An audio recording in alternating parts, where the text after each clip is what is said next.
Good morning, good afternoon, good evening, and namaskarams to all our Rasikas who are watching this from different parts of the world. This is Swati Vasudevan on behalf of the Sur Darbar team in Austin, Texas. For all of our viewers who have been part of our monthly events, thank you so much for being such an enthusiastic audience. We extend a warm welcome back to you for our very special series in October. For those of you that are watching us for the first time, I would like to share Sur Darbar is a nonprofit organization based in Austin, Texas, with a mission to promote Indian classical music, both Carnatic and Hindustani forms of music.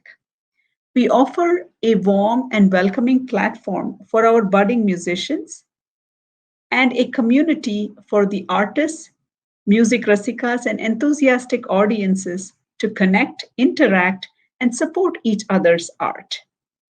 We began as a physical darbar in the southwest region of Austin, but with the pandemic upon us, we have had to evolve to bring our events to you online. You may check out our YouTube channel at Sur Darbar for all of our past event recordings. Please do like and subscribe to our channel so you can be notified of future events. And we would love to hear from you about our events and any feedback and suggestions you may have. You may email us at surdarbar.austin at gmail.com. Again, that is surdarbar.austin at gmail.com. Sur Darbar is excited to bring to you a very special series this October. It being the season of Navaratri, we bring to you Devi Kshetra Anubhavam. This is a 10-part series that will be premiered each day during this Navaratri season. Please join us as we travel to different parts of India and bring to you an experience of many Devi temples. Kshetra Anubhavam is a unique experience of history, architecture, temple studies, art, and certainly music. Joining me to bring you this unique Kshetra Anubhavam is Dr. Vijayalakshmi Subramaniam, who is an eminent Carnatic musician who has been performing Carnatic classical music for over 4 decades. With a PhD in music from Annamalai University, Dr. Vijayalakshmi Subramaniam is also a recipient of the Fulbright Visiting Lecturer Fellowship. Having trained in music since the age of 5, her gurus include Sri S. Rajam, Professor T.R. Subramaniam, and Sri V.R. Krishnan. On behalf of Sur Darbar and the many Rasikas around the world, I welcome you to our session, Dr. Vijayalakshmi Subramaniam, to take us through this Kshetra Anubhavam. Today, we are going to take you on a tour of the temple town of Kanchipuram. Kanchipuram is located in the southern state of Tamil Nadu, about 50 miles from Chennai. What often comes to mind for me when I think about Kanchipuram is the beautiful silk saris that are commonly referred to as Kanchi saris. During the wedding and festival seasons, many women make a trip to Kanchipuram to be able to pick some of those fine, intricate woven silk saris directly from the weavers. Of course, the silk saris are what draw many of us to Kanchipuram. But today, we are going to share with you the temple experience of Kanchipuram. If you haven't visited Kanchipuram, for the saris or the temples, it is one that you want to add to your itinerary the next time you visit India and that part of the country. Many of you who also know that Kanchipuram is the headquarters of Kanchi Mutt, founded by the Hindu saint and guru Sri Adi Shankaracharya, and was the capital city of the Pallava kingdom between the 4th and the 9th centuries. With that introduction of Kanchipuram, I will now invite Dr. Vijayalakshmi Subramaniam, Vijayaka as I fondly refer to her, to join me to continue this episode. She will tell us about the amazing temple town of Kanchipuram, the special kshetram, and the kriti you're about to experience with us today. Please join us today and every day over the next 10 days to experience many Devi temples across India. Namaste to everybody. Thank you, Swati. Delighted to be here with you and with Sur Darbar. You've been doing wonderful work, connecting everyone, especially during this pandemic. So there are some good things which are coming out of this rather distasteful situation too. And I'm so happy that we are doing the special series of Devi Kshetranubhavam for Navaratri. For me personally, I think Navaratri is the best time of the year for me. Of course. And I feel a complete sense of connect and delight over these 10 days. And yes, we'll begin with Kanchi. And as you said, of course, Kanjivaram silks. Who doesn't drool at those lovely saris? But there's a reason why I thought we'd begin with Kanchi. And that is because Devi Kamakshi, she reigns supreme in Kanchi. You know, of course, we revere all of our goddesses and we have great temples to them. But the uniqueness about Kanchipuram is that Devi is not does not have a sannidhi to her in the other temples. The Kamakshi Amman temple is the only shrine to Kamakshi in Kanchipuram. Wow. So she's literally the queen of everything that she sees there. Kanchipuram is very famous for, I mean, it's really a temple town, right? You have the very ancient 7th century Kailasanatha temple. We have the Panchalinga temple, Prithvilingam of Ekamreshwarar. Then we have the Varadaraja Perumal temple. You have the Ulagalanda Perumal. There is ever so many temples. But Kanchi Kamakshi is very special. And Kanchipuram is synonymous with Kamakshi, right? Correct.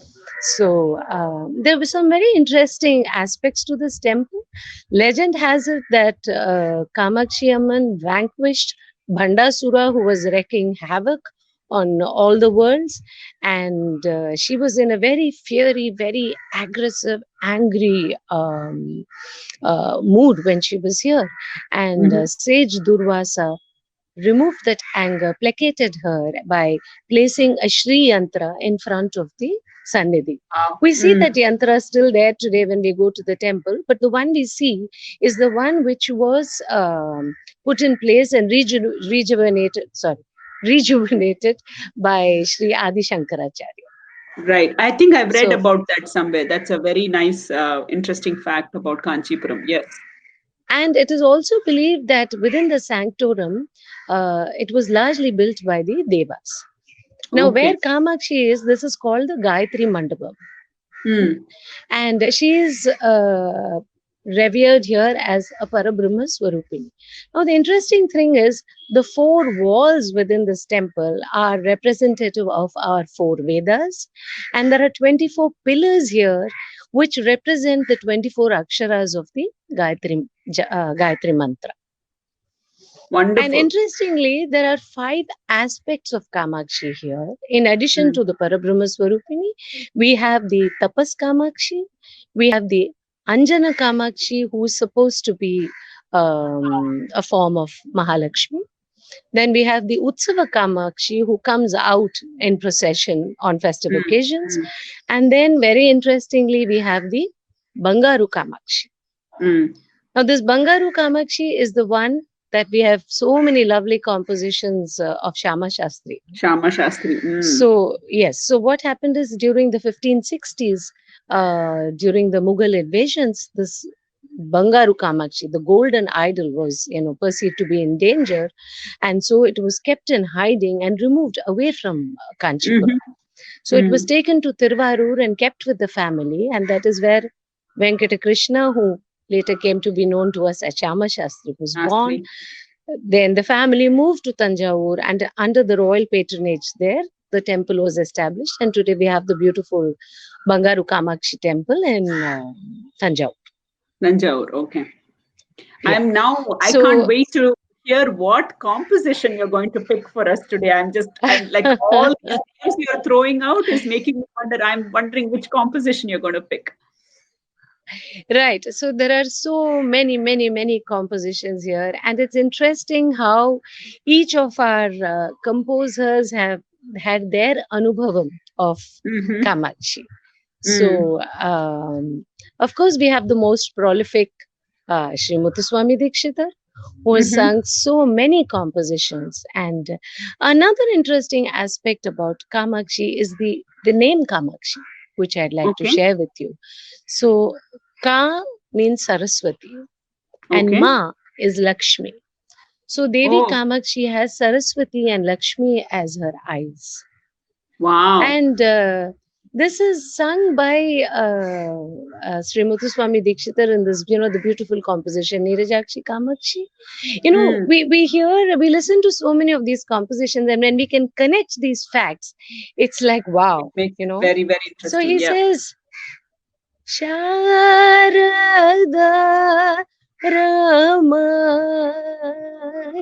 Ramanayane Sarasa Chandranane Sharada Rama Nayane Ma and Kama Akshi. she Akshi is eyes. Right? eyes. And he sang ever so many compositions. Kamakshi Shri Varalakshmi. This is a very intriguing composition because we don't know whether he is referring to Devi as Parvati or as Lakshmi. Mati Lakshmi. Mati, it comes, And then we have Kamakshi She. Kamakoti Pithavasini Mysore Sadashivarao Shri Kamakoti Pithasthite Karuna Katakshi और Padikar. Shyama Shastri has sung many on Bangaru Kamakshi, but he sung about her while she is in Tanjavur. And Tanjore. we have this beautiful composition by Chayur Chengalvarai Shastri, which I presented recently in my Friday offering. Lalite Mam Pahi Kamakoti Pithavasini Varu. Mm-hmm. Mm-hmm. So, Mm-hmm. and the other interesting aspect is that Kanchipuram as a kshetra has been visited by all the three among the Trinity. I see. Mm-hmm. Tyagaraja has also sung Anatharakshaki Shri Kamakshi Vinayakunila Padikar. Mm-hmm. Mm-hmm. So many, many beautiful compositions to celebrate Devi here. Today, Mm-hmm. I will get one of my youngest disciples, Adira, to sing a very, very popular composition, Kanchadalaya Dakshi. Wow. Now, here again, Kanchadalaya Dakshi, Kamakshi, Kamala Manohari, Tripura Sundari, Kanchadalaya Dakshi. Interestingly, Dikshitar calls this raga only Manohari. Correct. But at the Correct. Kamala Manoharin and the Patla, we've sung it and listened to it so often, the Often. raga Yeah. name has come to stay as As Kamala Kamala Manohari. Manohar. He Correct. has another Saraswati Manohari also. Correct. Correct. So Can I let's share a today fun enjoy. fact about this? When this particular composition, I haven't learned it from a formal guru, but the first composition I learned from my appa. And so maybe Oh, when I how was nice. 5 or 6 years, I have learned this composition. And for the longest time, I used to sing a few lines wrong until somebody corrected me on, what the right pronunciation and the right thing is. But I still have that original version in my mind, like because I was a very small child when I learned. But it's one of my most favorite composition. And I've seen many people even use it in dance these days. And it's such a lovely one to present for dance as well. Indeed, indeed. And it's one of those, I think, like you said, a lot of people will know, and I welcome them to join in with our offering on this first day of Navratri and Devi Kshetra Anubhavam. That's wonderful. That's wonderful. Thank you so much, Vijika, for not only sharing, your information about Kamakshi, but all the lovely compositions. I think back in 1982 or maybe somewhere that time, I still remember a Doordarshan concert of yours where you sang a Kamakshi Kriti. I have to go back and listen to it, but I think it is one of your favorite kshetrams as well. Absolutely, absolutely. That's so nice, Swati. Thank you so much. Yeah, wonderful. We'll move on to listening to this beautiful composition from, I think, your student. You said her name is Adira. So we'll Yes. continue to listen to that beautiful composition presented by Adira. Sit back and enjoy this Kshetra Anubhavam. There is so much more in store for you. Thank you, Vichika, for joining us live from Chennai. We really enjoyed having you on this episode. We'll be back again tomorrow with another Kshetram and another Anubhavam presented to you by our very own Dr. Vijayalakshmi Subramanian. Thank you so much.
Shiv पंजर शुकी Pankaj